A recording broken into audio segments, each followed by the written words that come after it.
Welcome into Postgame Live on Channel BSR. My name is Zach Wilt, and I am joined by Jake English from Bird's Eye View. What's up, Jake? Hey, how's it going? It's going well. Had them all the way tonight. My heart's beating kind of quick after that finish, but an Orioles win, so not too much to complain about.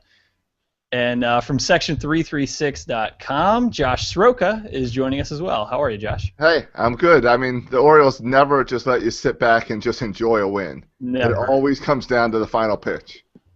It absolutely does, but it ended up being a win, a very exciting win, one that was delayed by lights going out. We'll talk a little bit about that. I guess first we should probably start with this is our first live post-game show of the season and kind of give you a little bit of what we're going to do here every Tuesday and Thursday as we'll kind of break down the game, obviously, give you the pitching matchups, the key contributors on both sides.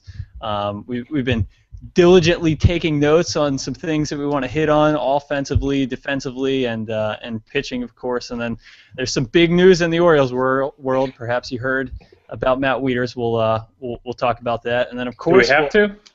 We do have to. We are obligated to, unfortunately. Good and bad. We have to hit on it all. So I'm sorry. And then we'll wrap things up, and we'll look ahead to tomorrow night. So I guess we should start with how about our highlights from this game. It was a victory, and I feel like, Jake, we did a lot of these shows last year, and they were all losses. So it was nice to get a victory. What's your highlight of the game? I think the highlight of the game for me was the bottom of the order contributing. I think when you have a win like this, it's nice that you don't have to depend on the same guys all the time. It seemed like we kept getting the bases loaded, and much like we saw in reverse in the Red Sox series, in this particular game, you had the meat of the Orioles lineup coming up when the bases were loaded, when guys were in scoring position, and that really all comes from the bottom of the order being able to turn it over. So the highlight for me was seeing, I think they went something like 4 for 11, the bottom of the order coming through in this win. Yeah, absolutely, and I'm looking particularly at a guy who takes a lot of heat in the Orioles blogosphere, Twitter sphere, whatever sphere community, and that's Ryan Flaherty, who came up with a real big hit in this game. So Flash, Mr. F, whatever you want to call him, Josh, it's nice to see him contribute there at the bottom of the order. Yeah, he went 2 for 4 today. He bumped his batting average up to 211, and he's contributing. He's much better. I think he's a better defender than Scope. And his batting average is pretty close to the same with a couple less games under his belt this year. And, for some reason he takes a lot of heat, but I like him out there.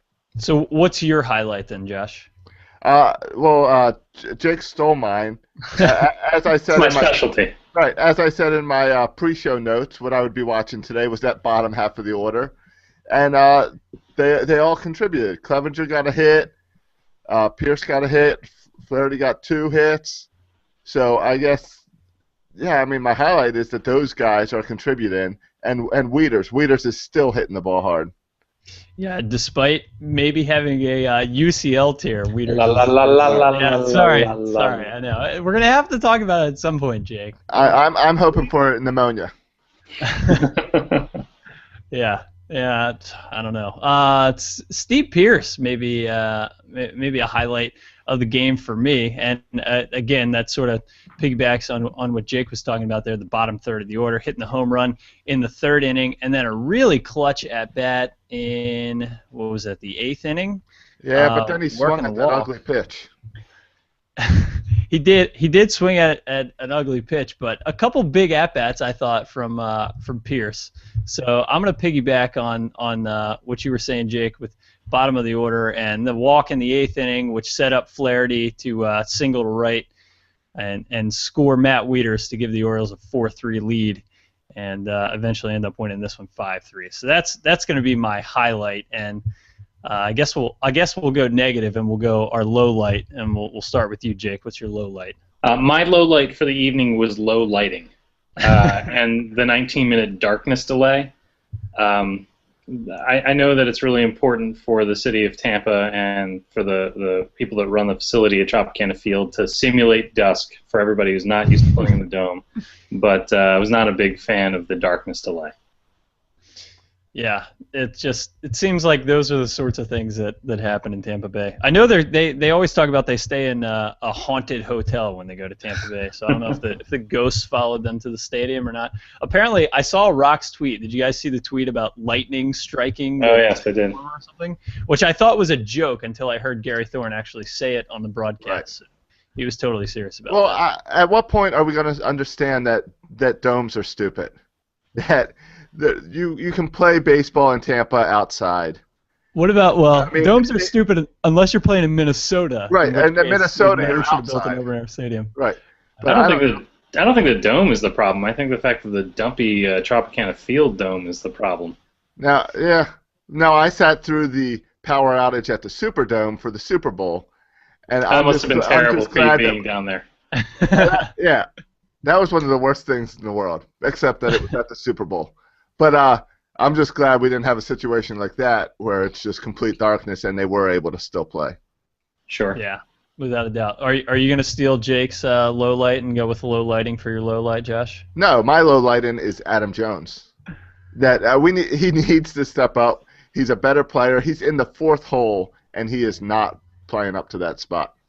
Can I, Zach? I don't want to steal thunder here, but can I Steal it. go back to here? The thing that I picked to look out for this game was Adam Jones, because he had a terrible week last week, and he really hasn't been going on all cylinders all year. But I thought that Adam Jones had a pretty decent game, at least for the start of it. He had a great at bat early. I think it was the fourth inning where he punched that ball through onto the right side of the field, and it was clear that he was trying to do that. He was using his brain to make a baseball play at the plate, and he wasn't chasing that horrible low and away slider. The other thing about that particular inning was that after he got on base, he took one of those hard slides into second base, which broke up a double play and allowed the inning to continue. So, Josh, I agree with you that he's got to step it up in general and in the season and in the series. But I thought he made key contributions tonight in the small ways that maybe don't make the highlight reels. Yeah, and perhaps this is a way of sort of getting out of that slump that we've seen him kind of develop into over the last, really since May started, I guess, so the last 5 days or so. Things that you won't see on a box score, but yeah, plays that were big, and that transfer play was huge, and something that with the rule change, I fully expected it to go the other way, but when you saw the replay, there really wasn't possession of the ball ever, so good hard slide will do that. I'm going to go, so with my low light, I'm going to go just Orioles offense, I guess, in general. And nice to see them get the win 5-3, score 5 runs, but 2 for 10 with runners in scoring position. They left 10 on base. They had 3 times where they had the bases loaded, where they stranded the bases loaded. And it's nice to see them get a victory, but when you continue to do those sorts of things, it's going to be tough to do. So it's going to be tough to pull off victory. So nice to see them get 4 walks as a team. They didn't have that many total last week, I think. So it's nice to see them have a couple more patient at-bats this evening. But they're going to have to start driving guys in and be a little more station to station instead of relying on the long ball as much as they do. So. We talked a little bit about the offense. Jake, I know you mentioned Adam Jones at bat in the 4th, which was big, and then the base running play, and we mentioned their runners in scoring position struggles. I guess we'll move on to defense. Manny Machado had an error, but then sort of looked like Manny. I felt like after that, I don't know, but he's still not the guy that we saw all of last year. But I don't know, Jake, what did you think of his play tonight? Well, I mean, Scott and I had this discussion on Bird's Eye View this week as to whether or not Manny is back, or not. And I think the distinction that we made is that you have to be careful to decide whether he's back offensively or back defensively. I think he's back defensively, and there have been a couple of moments where he hasn't quite looked as we remember him to be. But then at the same time, he'll flash that brilliance where you go, oh, right, I recognize that Manny Machado. I think it was important that error didn't cost the Orioles tonight, because otherwise that would probably be one of the keys to the game, one of the big stories. I think he didn't have much of a spring training, so to speak. He's still in that early part of the season that you forgive guys when they do things like this in April because you say, oh, it's only April. Well, it's May for Manny Machado, but it's still early in his comeback. I thought that throw he made late in the game, where he had to muscle up and throw to first from across the diamond, was a signature Manny move. So I do think that defensively he's fine. And I really think that's important to remember that, not only did he not have spring training, but he really didn't have the normal off-season workouts that, everybody else had. And I kind of compared that to Nick Barkakis after breaking his hand. And, it took him really a full year to kind of get back to whatever Nick Markakis is now, not the not the power hitting corner outfielder we all hoped he would be, but the 290-ish hitter. It took him really a full year to get back to that. So I don't expect that for Manny, for it to take him a full year, but it's unreasonable to look at him going 8 for 12 in Frederick and expect him to kind of hit the ground running in the big leagues, I think. Josh, what did you think of Manny's defense tonight? Yeah, I did put on Twitter earlier today. Maybe we did rush him up too early, and I think it's a timing thing with Manny, both the defense and the offense.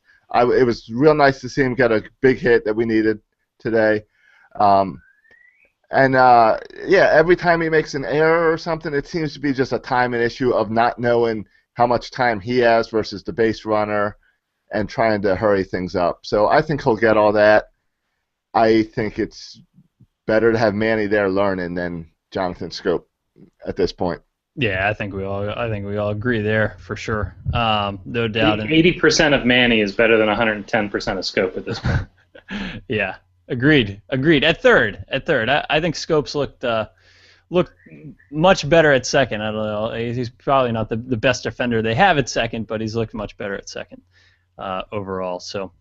And I got to reference your note in here, Jake. Orioles versus Rays, the land of the overshift. Two teams that use it quite a bit. What are your thoughts on how these teams use the shift? Well, I mean, if it didn't work, they wouldn't be doing it. And it takes a lot in the game of baseball for science to overcome the way we've always done it. So you've got guys like Buck Showalter and Joe Madden who are adept at using what they have as far as data is concerned to put their defenses together to win ball games. I think it's a little silly in the fact that you start to shift in the middle of counts, and then pitch to that and all that kind of stuff. But like I said, they wouldn't do it if it didn't work. So you're going to see a lot of that going on. I do wonder, though, how long it's going to take for hitters to actually adjust to that in the majors and to work hard to maybe not bunt, but do their best to go the other way, even if the pitch is on the inner side of the plate. How much do you think ego plays a role in that? Because I feel like to me, it's huge, right? Because so many guys could lay down a bunt against that shift, and I mean, what are your odds of reaching first? 90%, 95% if you do that? But you have these guys, and look, I'm not a professional athlete, so I don't know how they think, but you have these guys that see that and say, you know what, screw this. Like I'm going to beat it either way, and they most of the time don't. I feel like ego is a huge part of that, and I think we're going to continue to see teams do what the Orioles and Rays are doing. And I know the Astros are the worst team in baseball, but they're experimenting a lot with shifting, like you said, within counts and kind of gathering that data to see how they can use it when when they start winning. So. Well, you talked about ego. There's no shame anymore. There's no shame in striking out 200 times a season. There's no shame in batting 220 if you're a power hitter. And so, hitters are going up there with no real reason to hit against the shift. All they're trying to do is hit the bombs. They're going to get them a bigger paycheck, or going to get them on Sports Center. And they're not really, shamed into playing baseball to win a game. Yeah, it's the reason that the strikeout numbers are up and everything is because all of a sudden we've got people classified as I'm a power hitter. I don't just hit for singles. I hit the ball as hard as I can. If someone catches it, oh well, it might go out, it might catch. That's my job. And they're not playing as much small ball. And part of that's also I don't know how much guys like Chris Davis, Matt Wieters practice bunting. They might not have done it since college or even high school, and they might not be able to bunt without just a straight pop up to the pitcher or catcher to really lay one down. It is hard for me because if I see Chris Davis, who fingers crossed we'll get it back here soon. Saw some pictures of him throwing. This is, by the way, happy anniversary of Chris Davis striking out Adrian Gonzalez, guys. That was a fantastic day, so happy anniversary. But saw some pictures of him throwing. Hopefully he'll get back soon. But, if Chris Davis were to ground out, 1 to 3 trying to beat the shift, I'm going to be frustrated as a fan because that's an at-bat I feel like you take away from him potentially hitting the long ball. So I do kind of see both sides of it. I guess we're kind of getting off topic with this kind of philosophy of play. Yeah, is it the bunt that's going to end up breaking up these shifts, or is it that the players just got to learn to hit opposite field, go against the shift? No, I think that's a big part of it too. Yeah. If he slaps that down the line, he can still get that double possibly. Right, and that kind of goes back to what Jones's at bat in the fourth, Jake, that you mentioned, kind of him finding that hole and having a patient at bat and getting the ball there. And I mean, my hat's off to him because it just seems like an impossible thing to do. As somebody who plays a lot of slow pitch softball, I feel like that's a really difficult thing to do. So. How about Nick Markakis' catch in the sixth inning? It looked like vintage Markakis. Bottom of the sixth, Chris Tillman, Matt Joyce hits a deep fly ball, and right off the bat, I said, "Crap, this ball game's tied." Thought it was gone for sure. And we see a lot of guys play. I feel like mostly in right field, and just on a ball like that, Yasiel Puig immediately comes to mind. I feel like if Puig were playing that position in this game, he would have ran full speed into the fence trying to make that catch. Markakis lined it up. You could tell he was running on the warning track. He had the hand out to kind of guide him, runs into the wall, makes a beautiful catch, and it was just nice to see. Beautiful defensive play, I thought. Yeah, it's smart baseball, and I had a similar thought. That my thought immediately went to Bryce Harper, who would run that down as hard as he could and pay no attention to his surroundings and just hit the wall. And with Markakis, we see he knows that wall's there, but his eyes never leave that ball. And the funny thing about Markakis is that we talk about his offensive decline, and we talk about he didn't turn into the power hitter that we thought he'd be.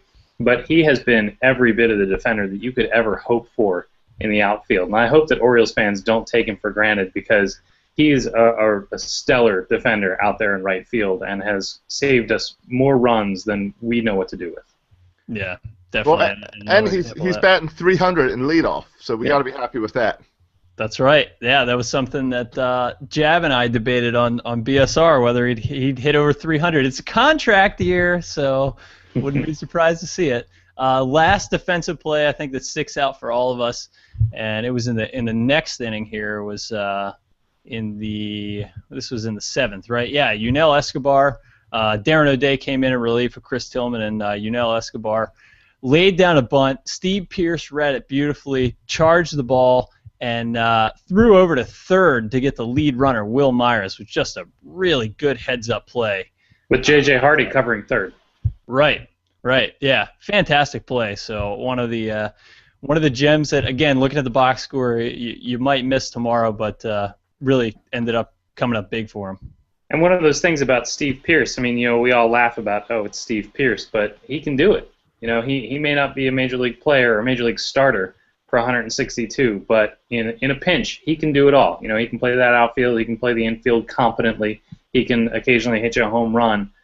Steve Pearce is a really valuable piece to this team, and I think that Oriole fans, again, should appreciate the fact that the organization was able to keep him by way of releasing him and re-signing him.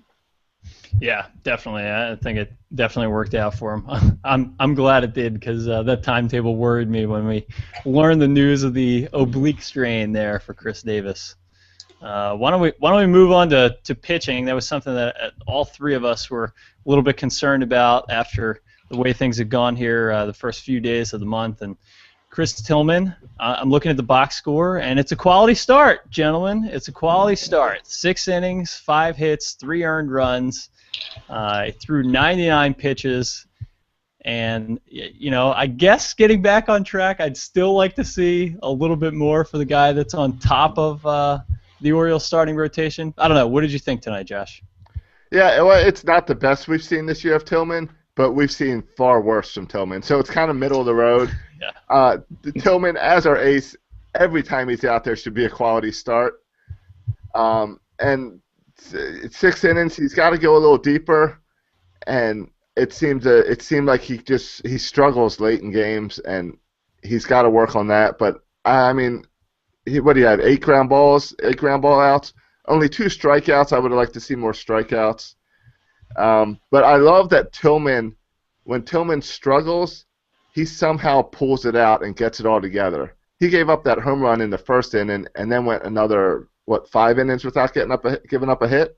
Yeah, and that's really the difference, Jake, I think, between Chris Tillman 2012, 2013, and Chris Tillman the previous 4 or 5 years is making those adjustments when things aren't necessarily going his way. Sure, he's found that extra gear to go to, and not from a velocity standpoint, but he has something more to reach back to when he gets into trouble. And in a previous career, previous life, Chris Tillman would have fallen apart at some times that we've seen happen to him this year. But he's become a pitcher. He's become a guy who knows what he's doing on the mound.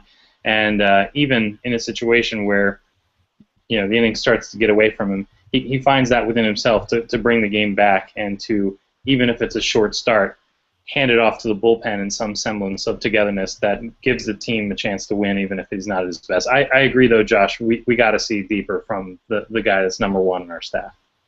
Yeah, no question. And Josh, you mentioned the ground ball outs, and I personally would like to see some more strikeouts from Tillman as well. But for a guy that hasn't gotten deep into ball games, kind of heading into this one, I feel like the ground balls kind of helped him this evening, because really sometimes those strikeouts can run you more pitches than getting a few ground ball outs. So in this case, I kind of thought it worked out well for him this evening. I don't know if it'll always be that way. Defensive lineups that he faces, but yeah, I don't have a problem with the ground ball outs. I think we relied a lot last year on the ground ball outs and having that top defense in baseball. If our defense continues to play the way they seem to be playing again this year, then let them hit the ground balls. Yeah, definitely. So that's the second time in the last 6 games that an Orioles starter has gone through 6 innings. So the last one would have been Ubaldo Jimenez on Friday night. Yeah. Right? Yeah. So there you go. We talked a lot about ground ball outs, and you know who gets a lot of them, Jake?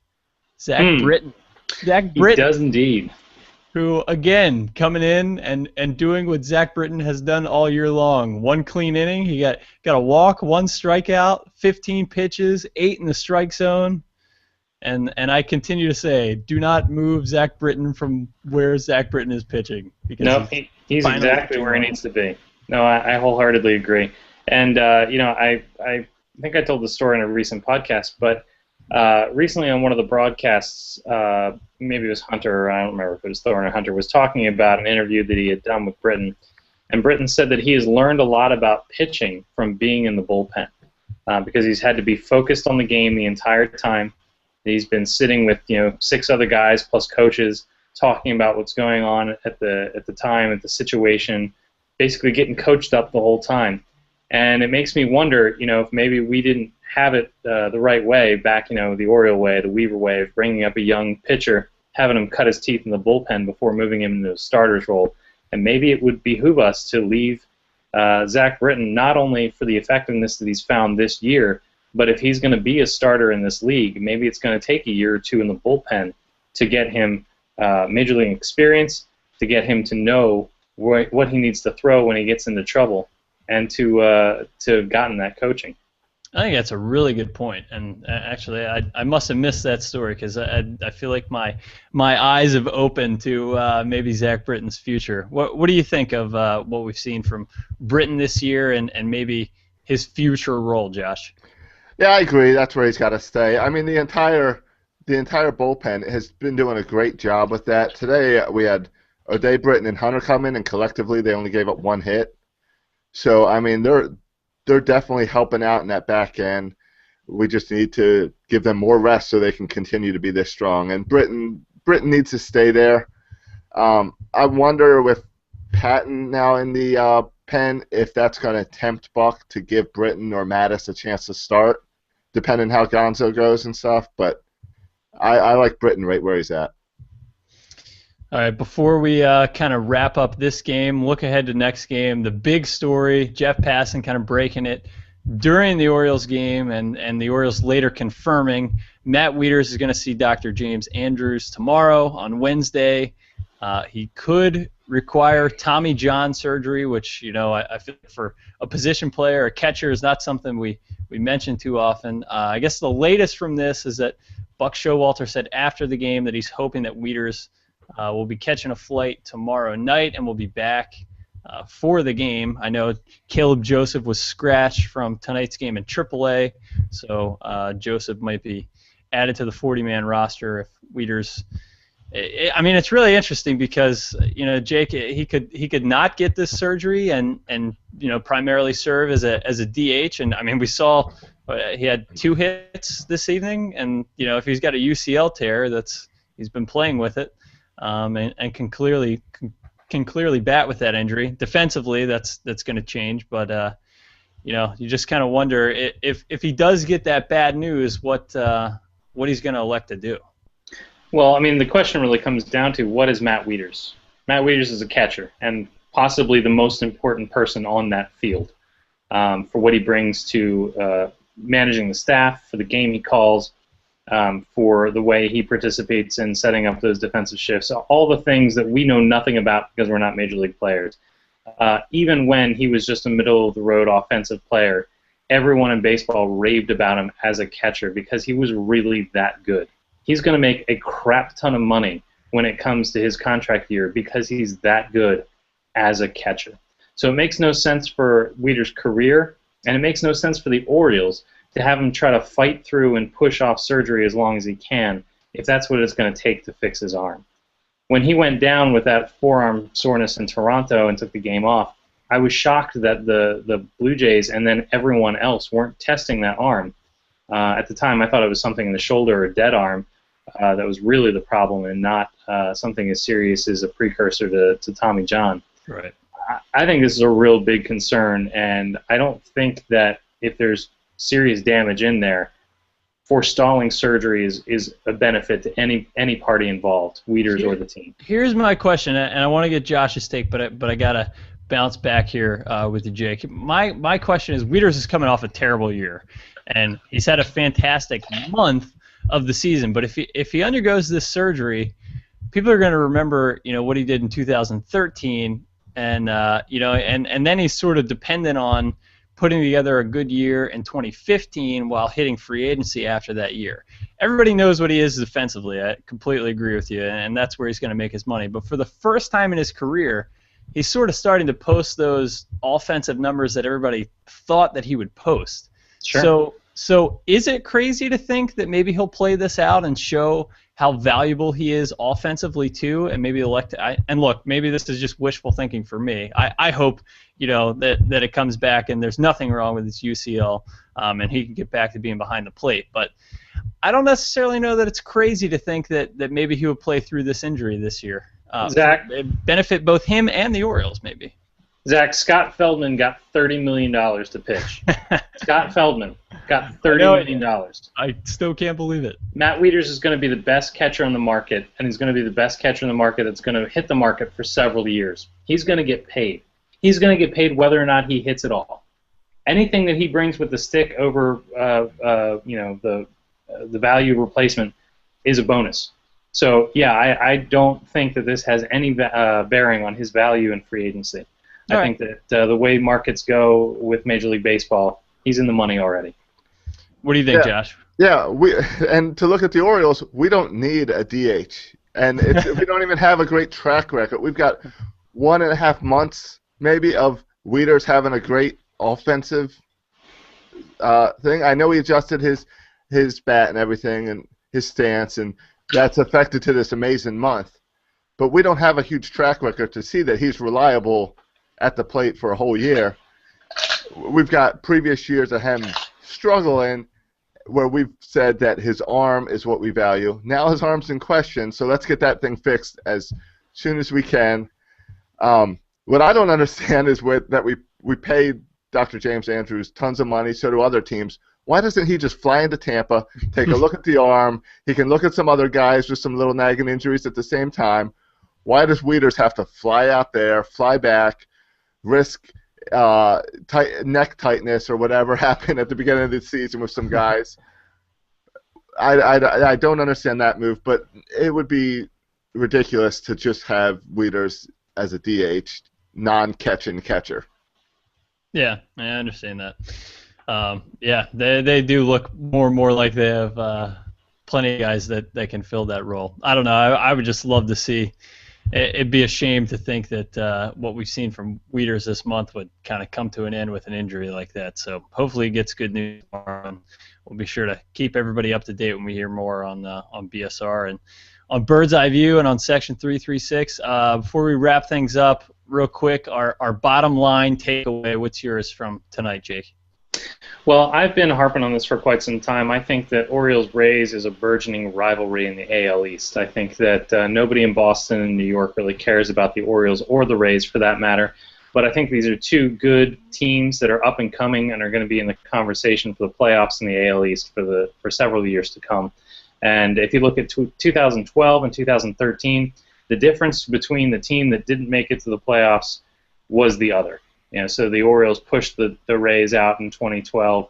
The Rays pushed the Orioles out of playoff contention in 2013. You look at that 18-inning game that they lost in Tampa in that 4-game series. It just took the life out of them. So I think it's important to beat Tampa. I think it's important to beat Tampa in their place. And I love beating the Rays. So this game was important to get off on a good start.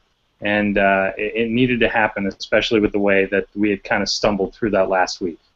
Josh, your bottom line takeaway. Yeah, I completely agree with everything Jake just said. This is the Orioles' rival. It has been for years. They're just further away. Their fans aren't as obnoxious, so we've kind of ignored them. But this is the team that we got to be concerned about. The AL East is so tight right now, and we've seen the past month of beating each other up that once we get past this series, I don't think we play an AL East team the rest of the month. So the better we can do in this series and then just try to make some room is going to help us out so much more for the rest of the year. So I think this is a big series. The AL East is tight, but you know who's on top right now, boys? Your first place, Baltimore Orioles. Right. Which we lost 2 straight games and had a day off and moved into first place. You gotta love that. You gotta love that. My bottom line takeaway: get a quality start. Most of the time, you're gonna win a game. Orioles rotation doesn't need to be the best in baseball. It doesn't even need to be top 10 in baseball. It just needs to be okay. This offense is good enough to win games if they get okay pitching. So, give me 6 innings, give me 3 runs or less. You're gonna win most games, and tonight's a good example of that. Tomorrow, it's Bud Norris. He's 2-2 with a 3.94 ERA versus Cesar Ramos, 1-1 with a 2.91 ERA. Bud the stud, his last start went 5 1/3, 7 hits, 1 earned, a walk, and 3 Ks. Although, guys, his last 4 starts, he's got a 2.92 ERA. Opponents are hitting just 244. He's got 18 Ks and 7 walks. So, feel pretty good about this matchup. Yeah, I've been happy with Bud Norris. I think it seems like he's been improving each start. The past 2 he had, I guess, last one wasn't a quality start. He went out at 5 innings, but I've been pretty happy with him, and it's going to come down to the bats and just giving him some run support. Absolutely. Yeah, I think that he's turned into kind of the back end of the rotation guy that we need, and he's not completely helpless in that role. I think that Bud Norris can occasionally fill the role of stopper for us, and that's a good thing to have in your number 5 starter. So I'll take it. No doubt. Go out and get game number 2 tomorrow night, and we, maybe not us 3, but someone will be back Thursday to do another one of these post-game live shows on BaltimoreSportsReport.com/live. Jake, I know you had a new episode of Bird's Eye View. You want to give us a teaser or tell us what we should look forward to if people haven't listened to it yet? This week, unlike most others, Scott and I argue for an hour, and no, that's it. All right, well, we'll look forward to downloading that then. Josh, I know you're doing 336 daily, but also the weekly show. What do you got to tease for us? Yeah, we launched the 3 minutes and 36 second daily shows a couple weeks ago, and I know tomorrow is Zany Burt Rody's episode, and I don't know. I imagine he'll talk about tonight's game. But I do know that on Thursday morning is part 2 of Matt's look back at Weeders and some numbers with Weeders, and I'm sure that he is now rewriting that based on today's news. Bummer. So I'm excited to see where that's going, and we will be back on Friday morning with a show looking at the whole week. And I know there's a Birch Story Time coming back this week. Very cool. Looking forward to that. So be sure to check that out. New BSR podcast came out on Tuesday, so please download that and give it a listen. So for Jake English and Josh Soroka, I'm Zach Wilt. Thanks for tuning in to the Postgame Live on Channel BSR. We'll see you guys on Thursday.